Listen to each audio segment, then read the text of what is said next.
So the beauty of using Logic is that Logic has this extensive MIDI operation going on where you can do MIDI output to an external module, or you can use a MIDI controller to play in, or I can use a MIDI controller to control the faders, or like a mixing board or something directly in the Logic.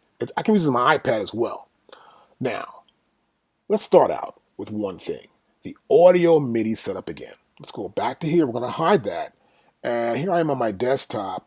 To get to the utility folder, much easier. I'm going to press Shift, Command, and U. And now we're in the utility folder. I'll select Audio MIDI Setup. You can see it right here. Now you notice already I've got my MIDI window open. If yours isn't open, go to Windows, go to our Hide or Show, our MIDI window. Now once it's selected here, you'll see I still have my complete Audio 6 hooked up from Native Instruments. And here, this is going to work with my system. Now if you have a device, you want to probably test your device. You can test it by just selecting this here. Let's say it's a keyboard. You just want to hit that keyboard. You'll hear a little sound knowing that the device checks out. You can also rescan for the devices set up to your system.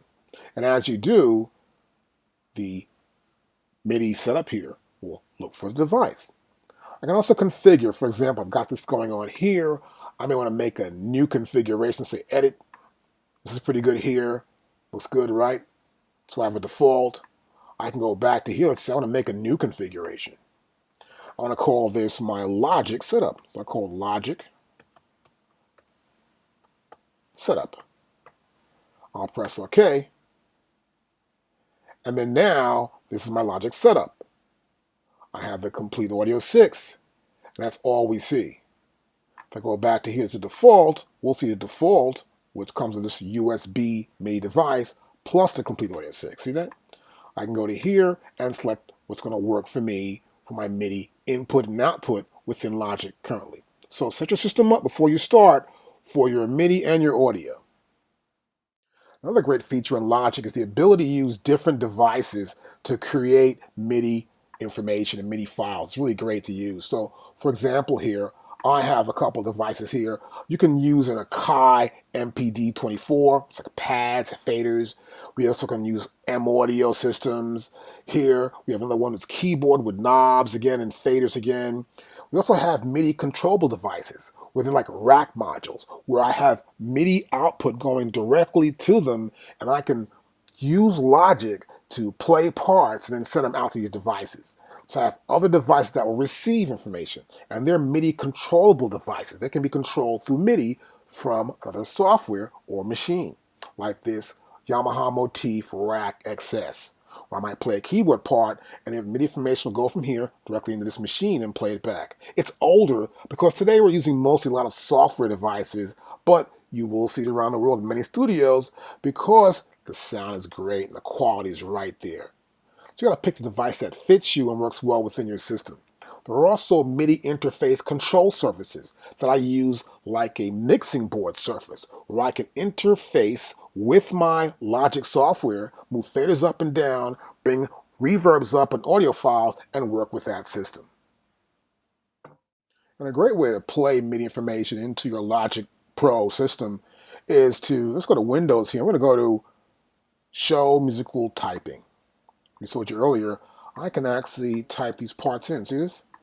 I can play them. I have A, S, D, F, G, H, J, K.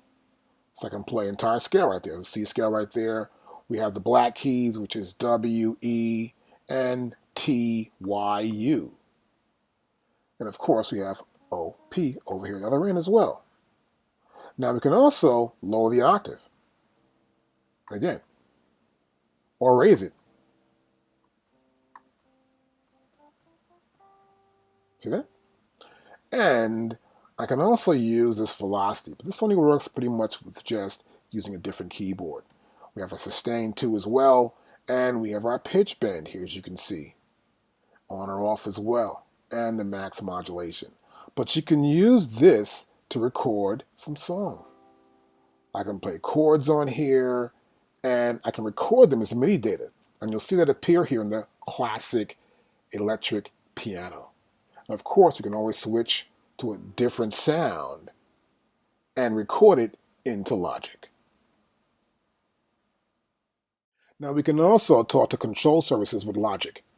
I'm going to go to Logic here, and you'll see control surfaces under Preferences. I'll go to Setup.